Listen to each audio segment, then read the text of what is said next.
the Ask Historians podcast. Yes, hello and welcome to the Ask Historians podcast. I'm Tyler Alderson, your host for this episode as we take a look at a topic that I think a lot of people think they know.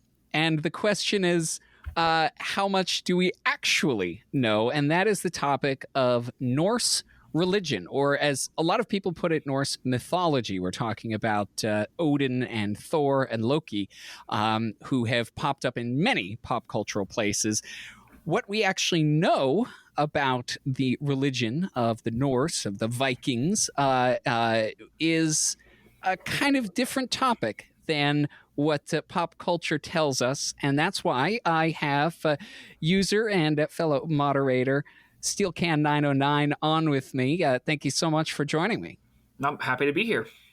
So this is, I don't know the exact stats. You answer a lot of questions, but this is certainly a topic that you have talked about a lot.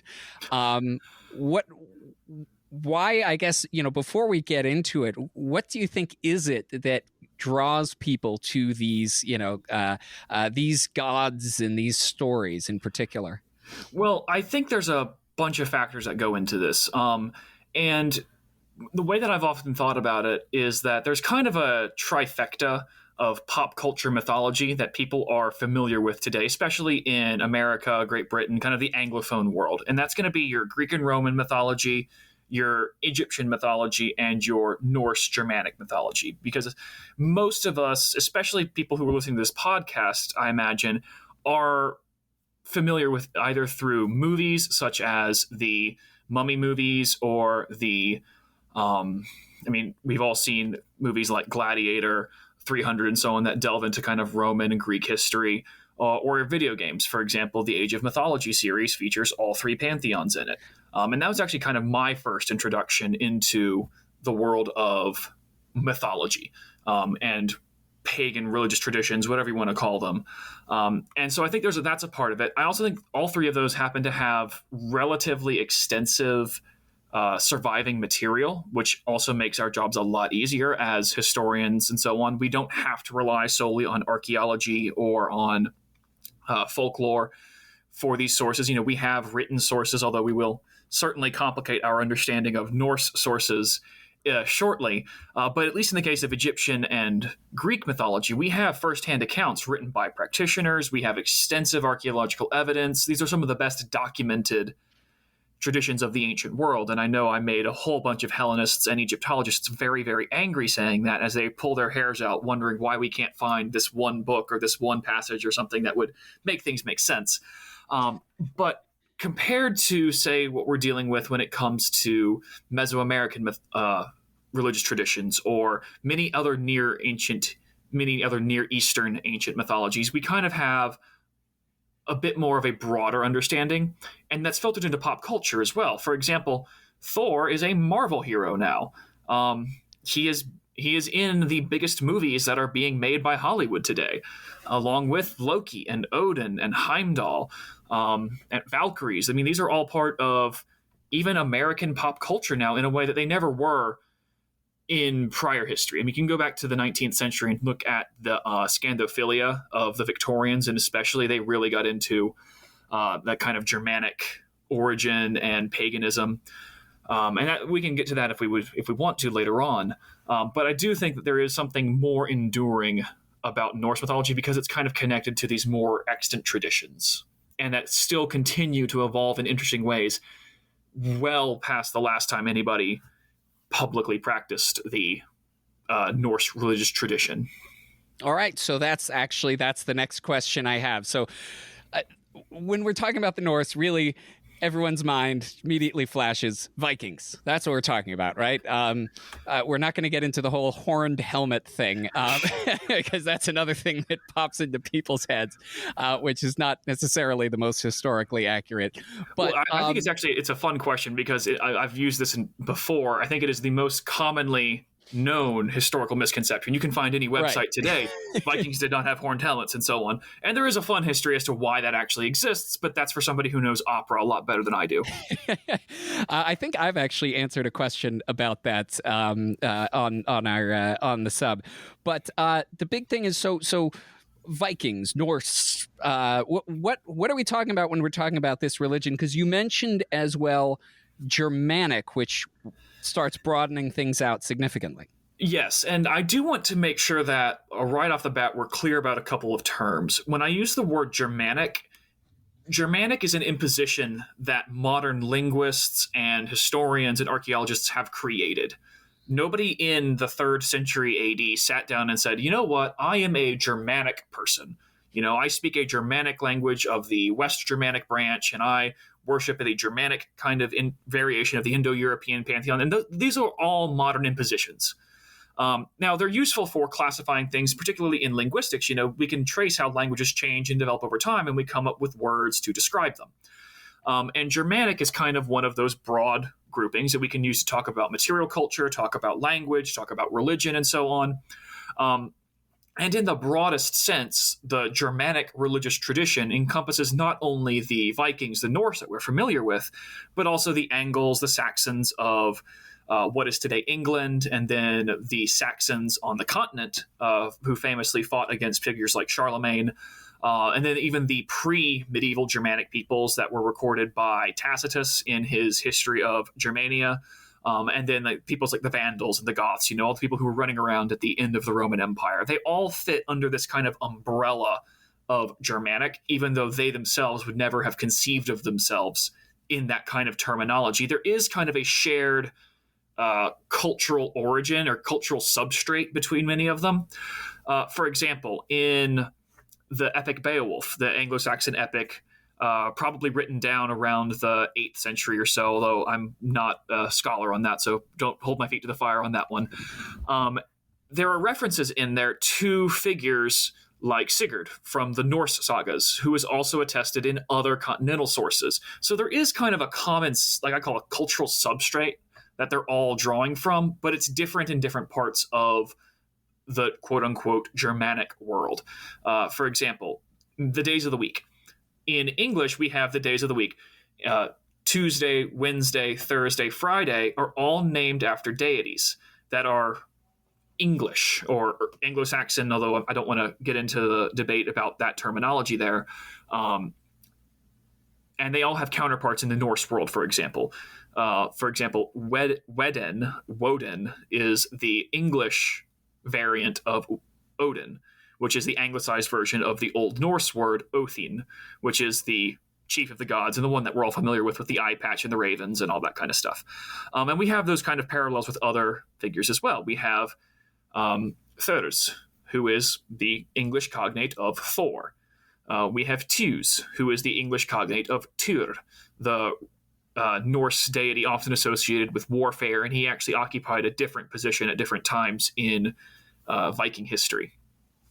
So we have this kind of general, I guess, shared concept of the pantheon of the gods. But today, when you say Thor, I think thunder. There are certain tales that I think I know about him and Loki going off. They have like an eating and drinking competition with giants at some point. Odin with the raven and the spear and all that.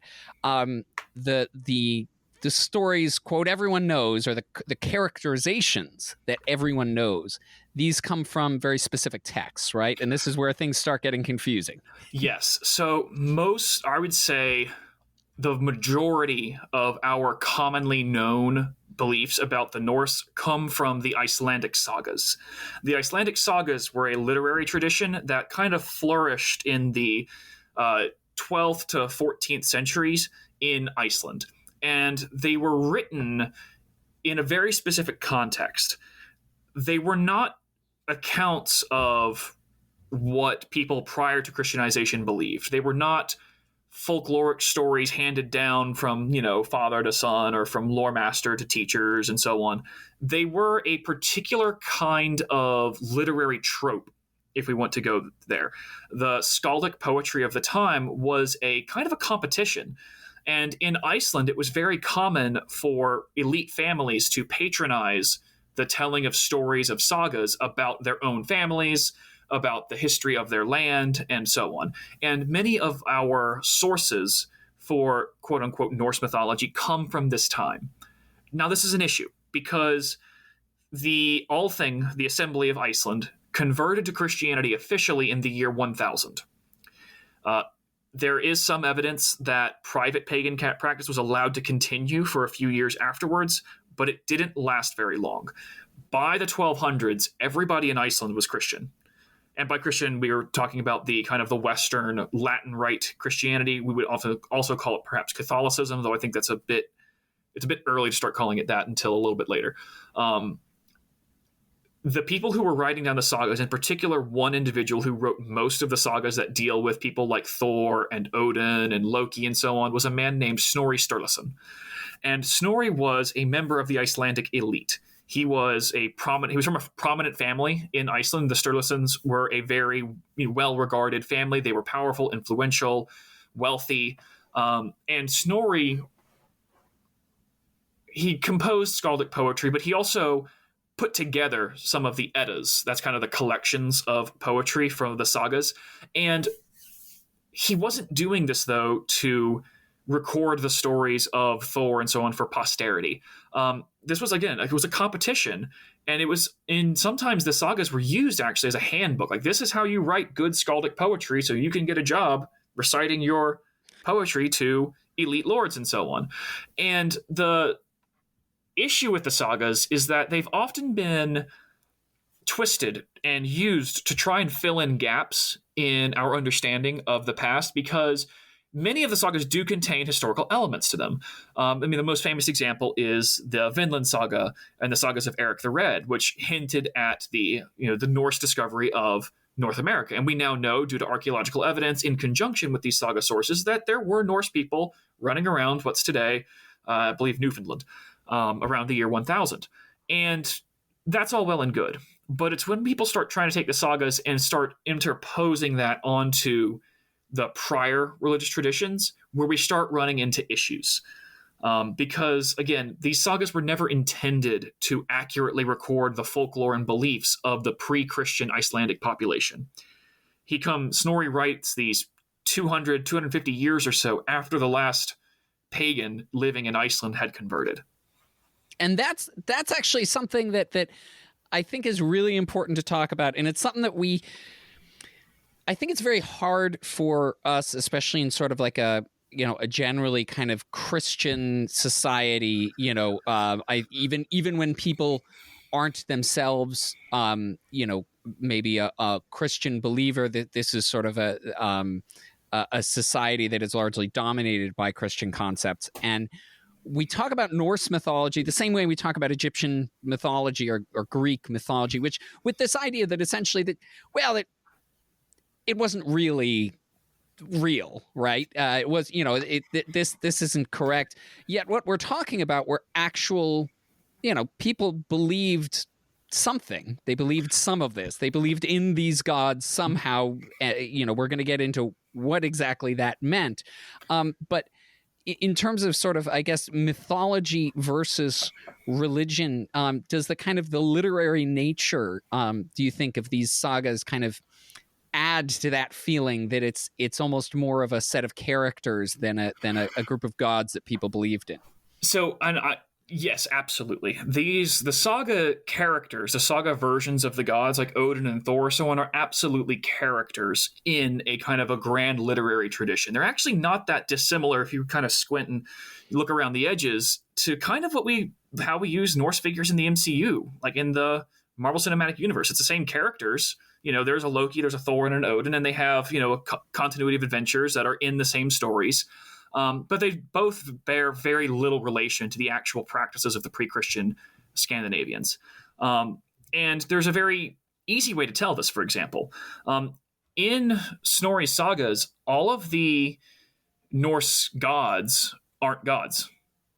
They are ancient kings that Snorri has attributed magical powers to and has actually connected back to the old Trojan War as a way of legitimizing Icelandic, Scandinavian pretenses to royalty, to authority. And so it was a very common trope, especially in the early Middle Ages, of connecting your people to the Trojan War.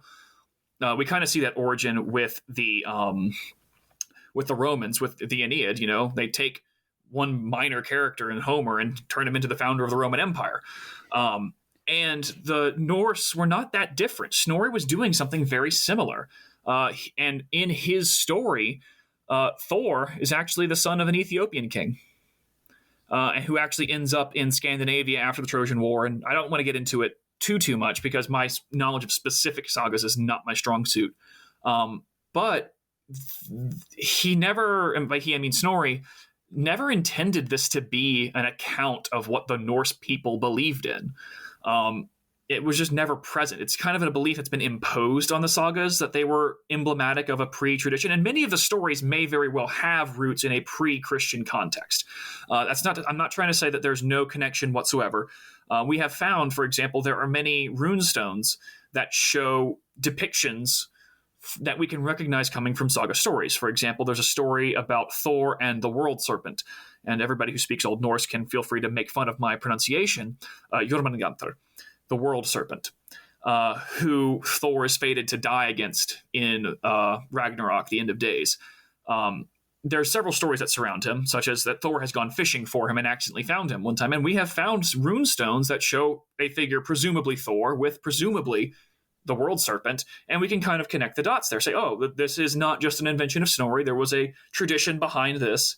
And we can apply that to many other concepts as well. So I don't want to say that there's no connection between pre-Christian practices, beliefs, stories, and the sagas, but Snorri was doing something very particular with those stories in this kind of more medieval tradition of connecting his people to that of the ancient world, the classical world, Greece and Rome and so on. And we see this in other sources as well. Very often in medieval sources, particularly in ethnographies, they try and claim descent from somebody in the Trojan War. Doesn't matter who, as long as you can kind of draw your family line all the way back there, you're good.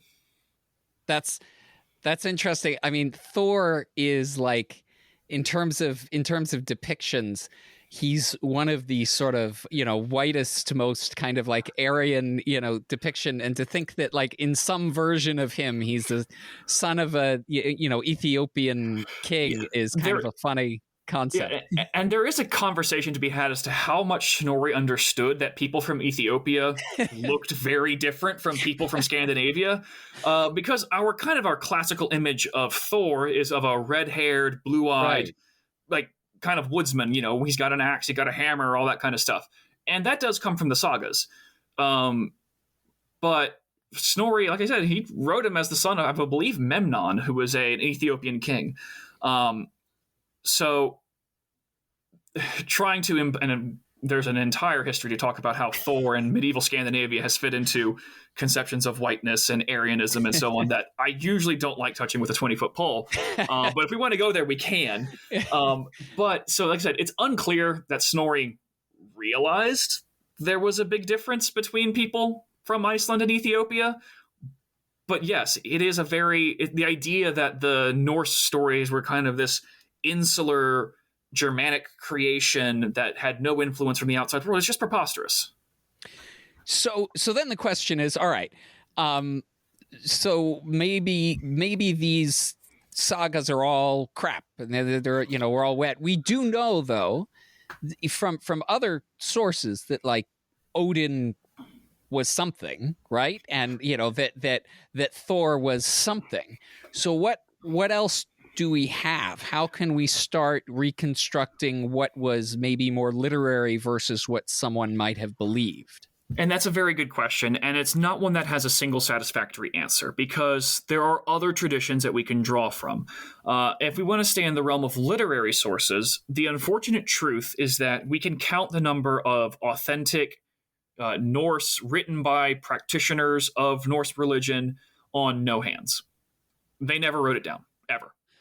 there's not one source from the pre-Christian Norse that says this is what we believe, this is why we believe it, and so on. So that leaves us with two remaining avenues. We can either look for people who are outside of the Norse world who have written about that world, or we can look to archaeology. And neither source is 100% satisfying, because people who are writing from outside the context of the Norse world have their own agendas. For example, one of the most famous beliefs about the Norse, the idea of the human sacrifices at the Temple of Uppsala in Sweden, comes from an account written by a German clergyman named Adam of Bremen, who was Archbishopric of the Bishopric of Hamburg. And he wrote he wrote a book about the deeds of the bishops of Hamburg. And in it, he talks about how there were his predecessors in the role had missionized in Scandinavia, and they had found, the barbaric traditions of these people who lived there, the Norse, where they sacrificed every 9 years, they sacrificed 9 of every animal to the Norse gods. In particular, he calls out 3. He calls out, there's in his account of the Temple of Uppsala, which is very... he really lays it on thick when he's talking about the Temple of Uppsala.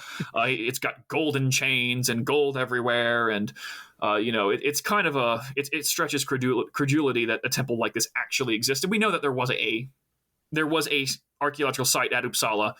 It does not match what Adam of Bremen said, at least not as far as we can tell. And in that account, he lays out the sacrificing, the hanging victims from a tree, which we see in a lot of Norse media. For example, one of the book series that I grew up reading was the Strongbow series, which was about Norse figures. And in there, they talk all the time about hanging people or animals and sacrificial goods from trees. But there's no evidence that we actually did that, specifically at Uppsala.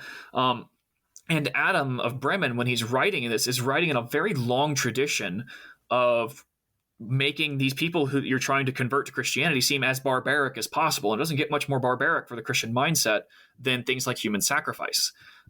So is there a kernel of truth to what he's writing about? Probably. Like I said, there is a site at Uppsala. There is archaeological evidence for things that are going on there. And we know that sacrifices played an important role in Norse traditions. But in the details, does he write? Probably not. And that's kind of emblematic of these outside sources looking into Norse mythology. They're going to come with their own preconceived biases, their own convictions that are going to color a lot of what they're saying. So that leaves us with archaeology. And archaeology is a wonderful tool for many reasons.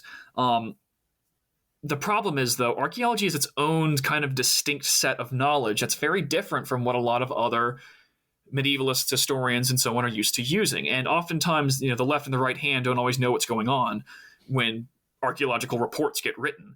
And I myself, I have a degree in medieval studies, but I don't know that much about archaeology, which is, on one hand, it's kind of sad that I went through and got a whole degree without any knowledge of archaeology, but that's just kind of the way that it is in a lot of cases. It's kind of two separate fields, and getting that kind of specialized knowledge between them is not easy to do. And archaeology has other issues as well, because archaeology can tell us what. It doesn't really tell us how or why. For example, we can find, and these are very common, silver pendants of Thor's hammer, Mjolnir. Very common in Viking Age, starting in the 8th century till around the period of conversion. And it's theorized that these amulets were worn as a reaction to Christian crosses, because they were kind of similar. They were both worn around the neck, and they actually look relatively similar. You can find images of these all over the internet. And it's believed that these were a response to the introduction of Christianity into the area, kind of like a visible reaction against paganism. But that's all speculation. There's nothing in the archaeology that actually tells us that. We can look at that. We can look at the time that it was buried. We can look at what's going on in the rest of Scandinavia. But at some level, we're having to rely on other interpretations and speculation and so on to answer what the archaeology is telling us. And then, as I believe I've written on this somewhere, archaeology can't teach us theology. It can tell us what, it can tell us when and where, but it doesn't really tell us how or why. And so the idea that we can glean an understanding of Norse religious tradition solely through archaeology, I believe is mistaken, because it can't really tell us why were things done this way. How were these rituals conducted? They can tell us, yes, the Norse people, for example, we know that they sacrificed horses, and that horse meat consumption was a strong identifier of pagan allegiance. Why? We got some guesses, but we don't have a smoking gun that says, yes, this is the reason why. And we can't get that with just looking at bone and metal and so on. And I don't want to diminish the work that archaeologists have done. It's just, it has its limitations. One of the things that struck me was that the first thing I think of when I think of Thor is a hammer. And that sounds right. That doesn't seem like it's a literary invention. I know that he was also associated, I think I know that he was also associated with thunder. Is that the case? Because now we're starting to get into beliefs. So we know in some ways he had a hammer. Do we know what kinds of beliefs and that the ideas that we think we know about his characterizations were true? Yeah, and that's a good question. And what we actually know about Thor from archaeological and other literary sources is still limited. In Adam of Hamburg's account, he does mention that Thor occupies a prominent position in the temple at Uppsala that he talks about. And he is associated with some of the things that we would associate with him as well, with things like rain and wind and thunder and lightning, but also with crops. And it seems that in this aspect, he has more of kind of a fertility aspect going on with him. He's not just a god of storms and so on, but of rain, which is, important for the growing of crops.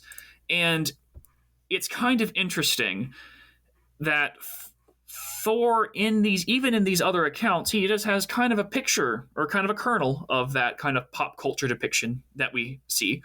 But in other ways, it's very different. For example, many of the famous stories about Thor rely on his quite prodigious eating and drinking and feasting abilities.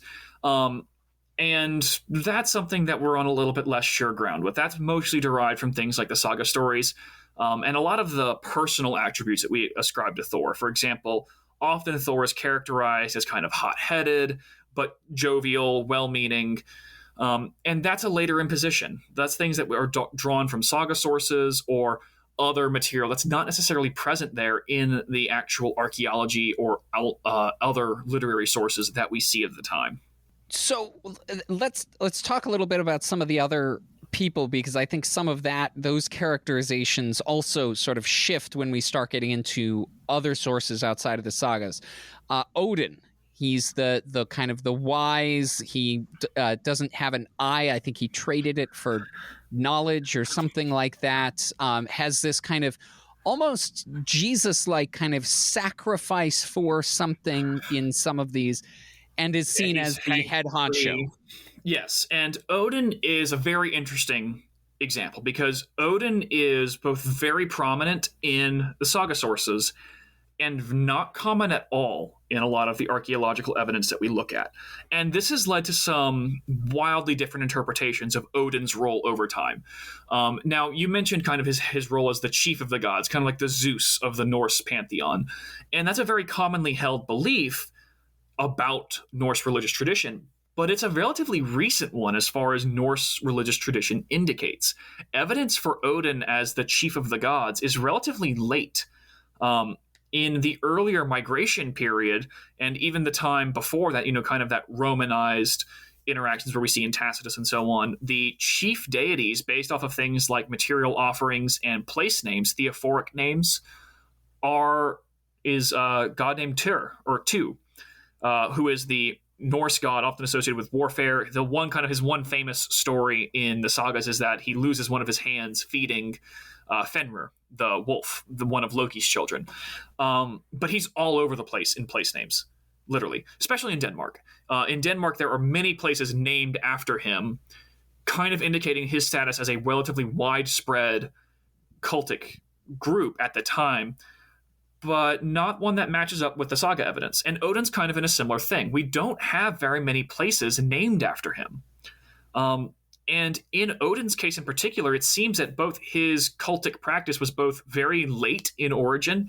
His status as a chief god did not arise until relatively late, kind of in the Viking Age itself. And it was very limited limited, not geographically, I'm trying to think of the right word, limited in its social dimensions. Worship of Odin was very limited to the elite of Norse society, from what we can tell. That this kind of idea of, and this gets to another misconception that we have, that the Norse pantheon was the same everywhere in the Norse world. That if you were in Iceland, if you were in Sweden, if you were in Denmark, if you were in the Scandinavian diaspora in places like Normandy or Ireland or Constantinople, they would all be from a roughly similar religious tradition. And there's no reason to actually think that. And it would be very unusual for a religious practice, for a religious tradition without these written sources and so on to actually be very, coherent across time and space. And this has led many scholars, for example, people like Anders Winroth, to say that the Odinic worship was very limited in scope to a social warrior elite. And we can actually kind of see some echoes of this in the sources as well. For example, Odin is also the lord of Valhalla, the home of the glorious dead, where warriors who die honorably in battle get to feast and fight and prepare for the end of days. What good is Valhalla to a farmer, who the vast majority of the Scandinavians are actually going to be? They're going to be farmers and fishermen and craftsmen and so on. What's their reason for elevating Odin to a high level of worship? They don't really have one, at least based off of the account that we have from the sagas of him. And this is borne out in place names.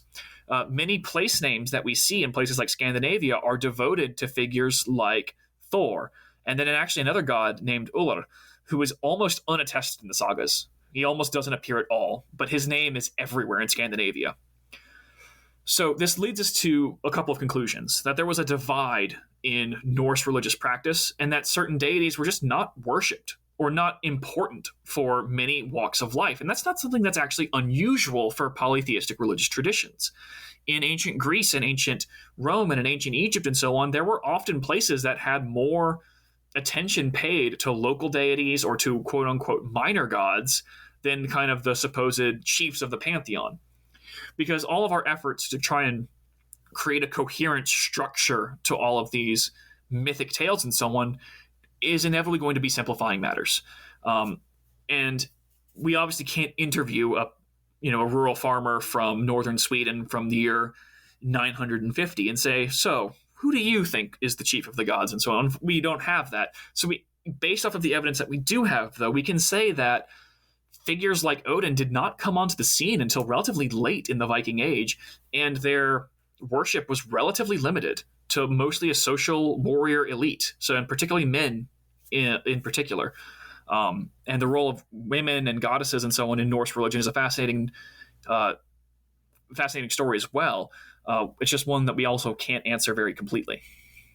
So I want to get to that in a second, but I can't go through all the gods and figures and all that, but I do want to get to just one more in terms of like the big three that most people think about, which is Odin and Thor, and then a very murky guy, as I understand it, which I think is he's like everyone's favorite, really. I mean, like Thor gets the hammer and all that, but Loki is the one. He's the trickster, supposedly. He gets all the fun bits in all the stories.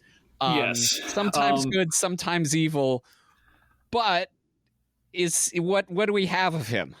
So Loki is very interesting because, he, like you mentioned, he kind of fulfills a very common literary trope, that of the trickster, which we see in cultures all over the place. There's always a trickster character of some description. And Loki often kind of falls into that. And depending on the story, he can be good, he can be bad, he can be both. And now there's also his place in the eschatology as the bringer of the end of days. He's going to be the one who kicks off Ragnarok and so on. All of this, though, comes from the sagas. There is not one example, not one, of a place named after Loki from the Viking Age. There may be ones that are more recently named, from the 19th century or so on, when a lot of this stuff came back into popular perception. But there's not one site in Scandinavia, or England for that matter, or Germany, that uses his name in its location. Nor is there any evidence of a cult around him. Now, on one hand, we might say, well, that's rather obvious. He's obviously the bad guy, right? I mean, there's not exactly temples to, or temples the wrong word, or churches devoted to Satan. Like, that's kind of the exact opposite of the whole thing. But his actual place in the Norse pantheon is very unclear. He may have been a very late addition that is useful for, literary tropes and so on, but there's no evidence of his having a cultic presence or a worship that was associated, or sacred sites that were associated with him. He may have just been a literary figure very late in the game that kind of got added on into these saga stories. And there's a longer history and a longer tradition of looking at these saga stories and making comparisons between Judeo-Christian tradition and Norse tradition. You mentioned Odin as kind of like a Jesus figure. He's hanged from a tree for several years and so on. There's parallels to be drawn there. Also with Balder, one of the Norse gods who dies and will be resurrected after the end of days. So there are some comparisons to be there. And like I said, Snorri was writing as a Christian. He was a Christian man. So that influence, whether he acknowledged it or recognized it or not, is going to be present.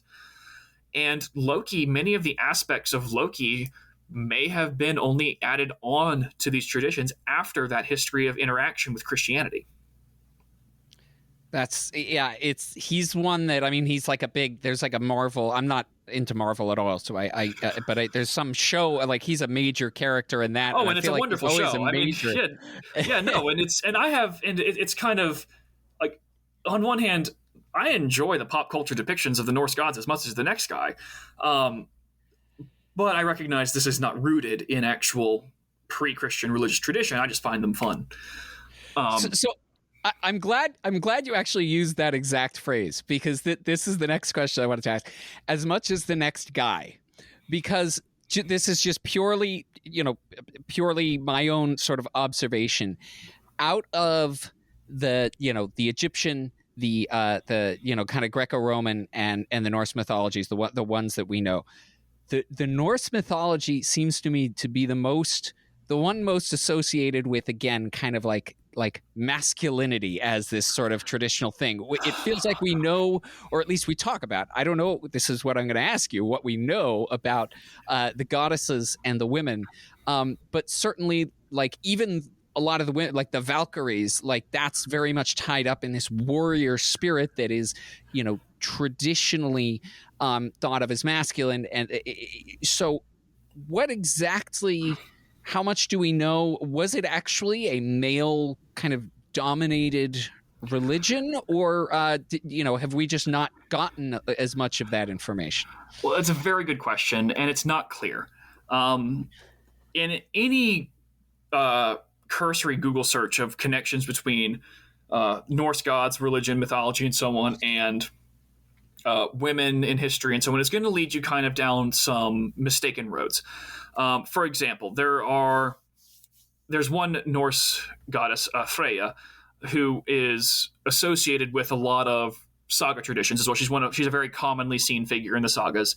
And there's actually a festival in Sweden that is quote unquote devoted to her, that has kind of survived Christianization, where people make treats in certain shapes and so on. This goes back to ancient pagan times, and it's not true. The festival was made up in the 1600s. And that's actually a very common thing. The reinvention of paganism in the early modern period, very common across the board.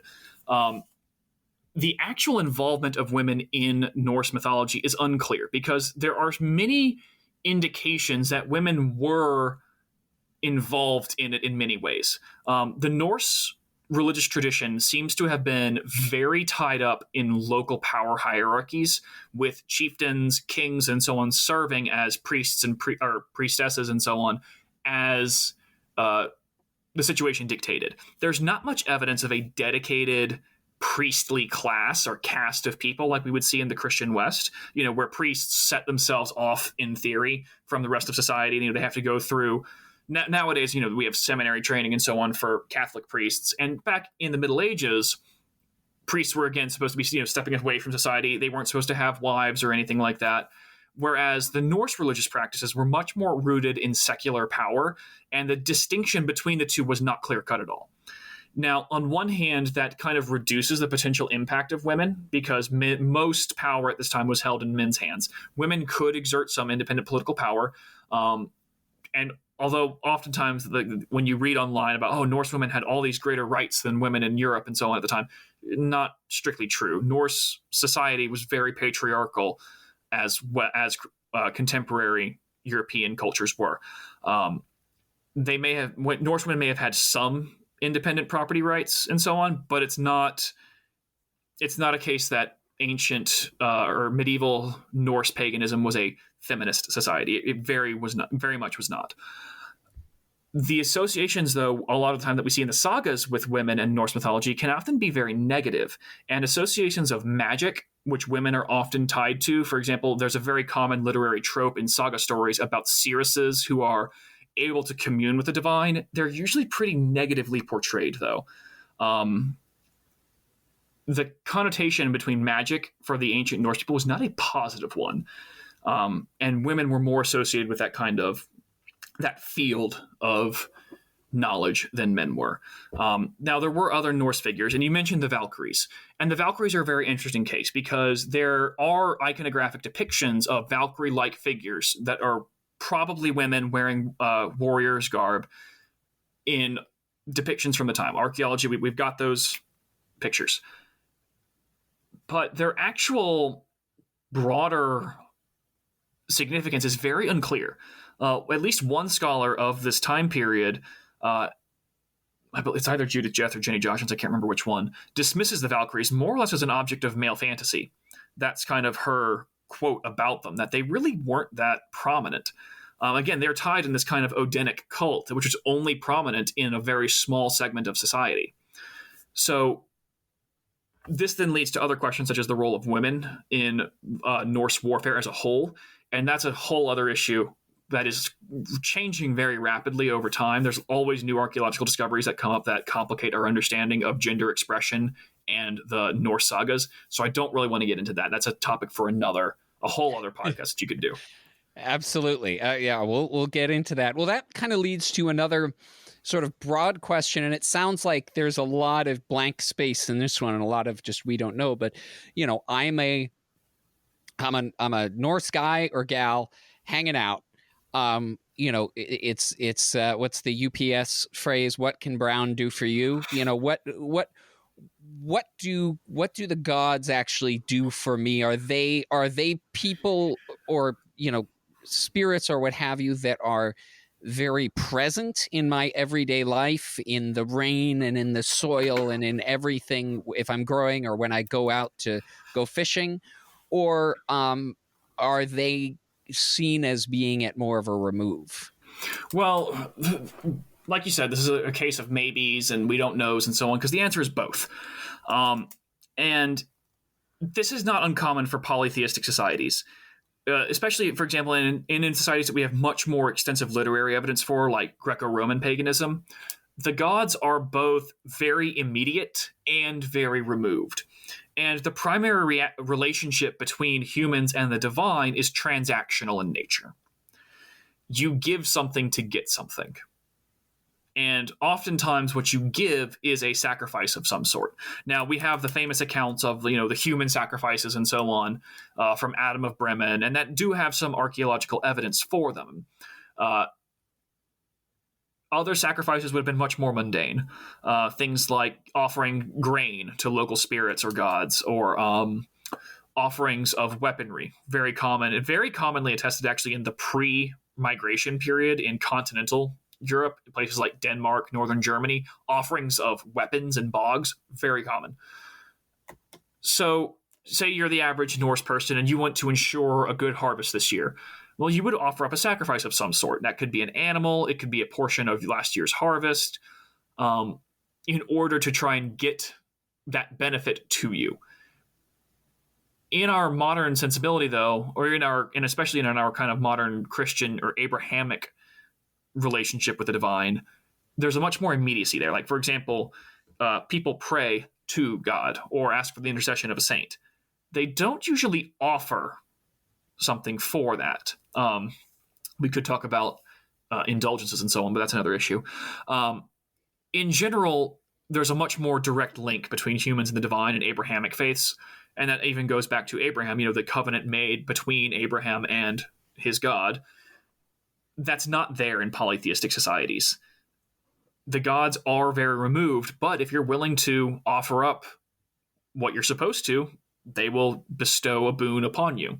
And we see that in, like I said, in sacrifices. We see that in a lot of different ways where, like I said, there is immediacy, but there's also removal. It's such a fascinating sort of look. And again, I think this is a really important kind of point that a lot of people miss sometimes in the idea that this was an actual religion. And we're not just talking about, Norse, quote, mythology and it's literary. That question that we get on Ask Historians all the time. Did any of the ancient people actually believe their mythologies? Yes, of course they did. Now, I'd like to, I don't know whether blame is the correct word, but I'd like to start pointing some fingers. Some of these, these pop culture ideas, I have found that like 90% of the time in history, when you say, why do we believe XYZ about people? It's like the Victorians, the people in the 19th century. It is. They're always. It's too. We're always pointing the blame at the Victorians, or not in Victoria, very long period of reign, but the 19th century in general. And it's no different in the case of the Norse, especially in England and Scandinavia. Kind of Norsophilia or Norsomania, whatever you want to term it, was very common. It kind of ties back to a resurgence in medieval connections, especially in the Victorian era in the 19th century. The movements like Romanticism and so on often harkened back to the Middle Ages and that period, not to ancient Greece, not to the early modern period. They were looking at specifically the medieval time set. And there's a bunch of reasons for that tied to nationalism and so on that we can maybe dive into. But a lot of this comes from the 19th century. This is when a lot of those works, like the sagas, were actually first being looked at in investigative, scholarly manners. That's not to say that they came to the right conclusions via their investigations, but it was the first time that people were actually looking at them as sources, like historical sources, not just stories. And this is the case in Scandinavia and England, and it ties back into, like I said, I mentioned the role of nationalism. This is the era of the creation of the nation state, of militant nationalism, and kind of in that period before World War I, where many different groups in Europe were looking back to the medieval past for their legitimacy. For example, in England, it was very common to look back to the period prior to the Norman invasion as merry old England. That's actually where that phrase originates from, was the period of time before the quote-unquote Norman yoke was put on the Anglo-Saxons. But it's an invention of those times. It's a much simplified version of what was actually going on. And I don't want to fault them too much for it, because their methods for actually understanding and engaging with the past were very different. Their frameworks were very different. They came to different conclusions than we would today. But a lot of these associations that we have are tied heavily into the nationalism and romanticism of the 19th century, much more so than any sort of, neutral investigation of the quote-unquote facts would have you believe. And that gets to, and I really don't want to get too deep in the weeds with this issue, but I think we do have to talk about it a little bit. And I'll say that for anyone listening who is, counts themselves as like a, I don't know, neo-pagan or what that, we're not going to say, what you can and can't believe. But there is sort of a supposed resurgence, renaissance of this form of belief, often seemingly based more on, say, the sagas and those interpretations, and unfortunately, sometimes, often maybe mixed up in white supremacy, white nationalism, and that sort of thing. Yeah, and there's two ways that we can approach this.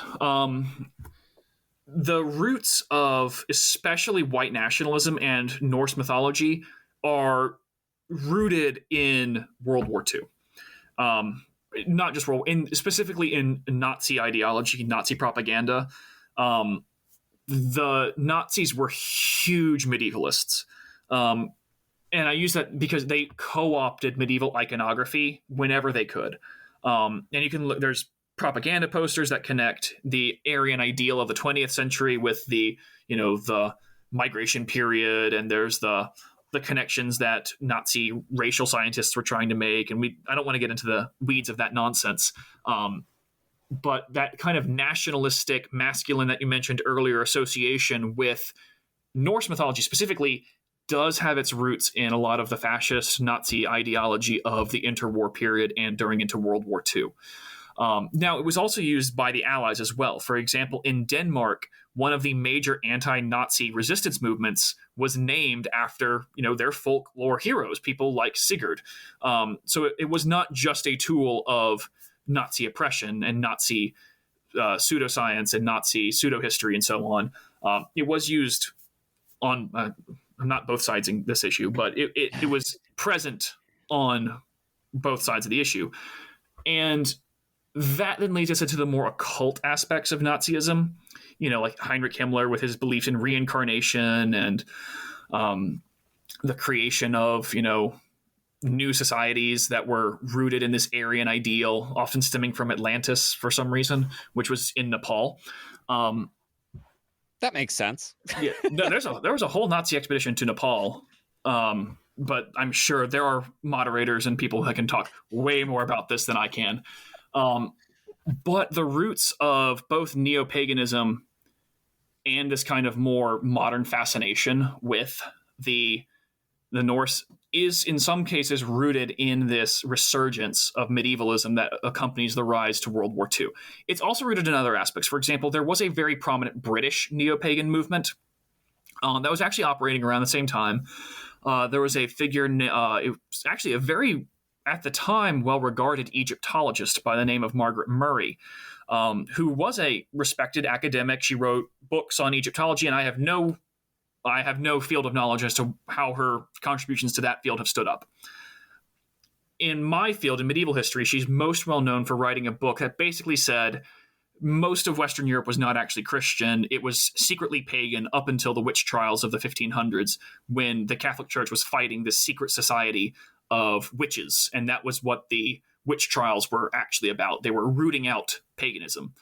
Figures such as Gilles de Rais, the famous infamous mass murderer of 15th century France, was a member of this pagan cult, according to Dr. Murray. So were several English kings. Henry II, I believe, was assassinated as a part of this ritualistic sacrifice that had to be done in this theorized secret pagan cult.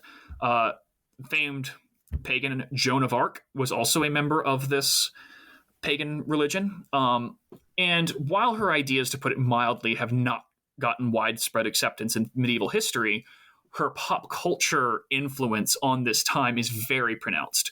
Now, most of the movements that she kind of directly spawned are going to be more tied into groups like Wicca, which is not a Norse inspired religious tradition. It is a neo-pagan tradition, but does differentiate itself from the historical practices of the Norse people.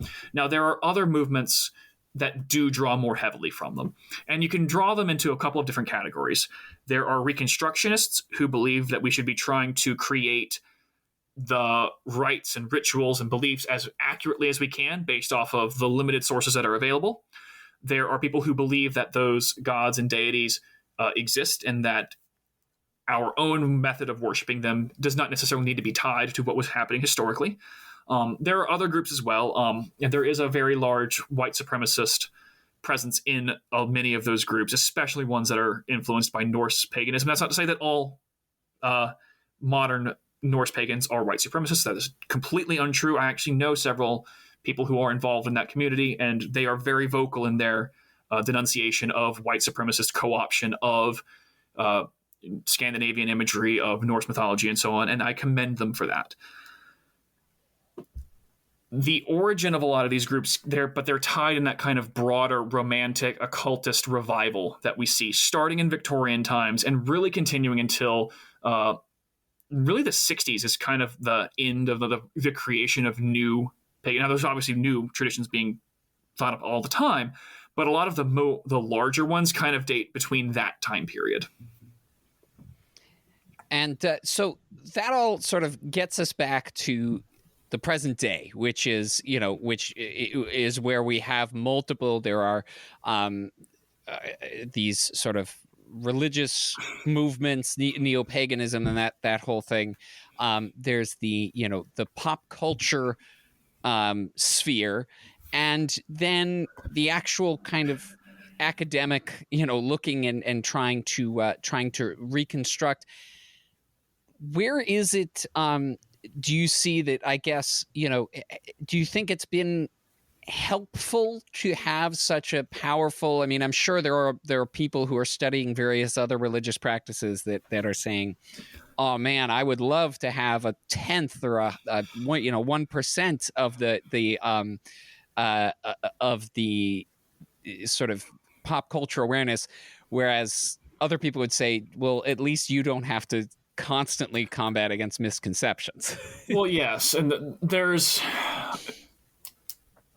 a lot to be said about this topic, because on one hand, people are curious and interested in Norse mythology, and that's a fun thing that I can interact with people on Ask Historians through. I like being able to engage with that, correct misconceptions, talk about where the field is actually. But I also don't like the fact that a lot of this field has been co-opted by white supremacist Nazi groups and so on, and I would rather they just did something else. So on one hand, it's kind of a double-edged sword. You do have greater pop culture awareness, but you also have,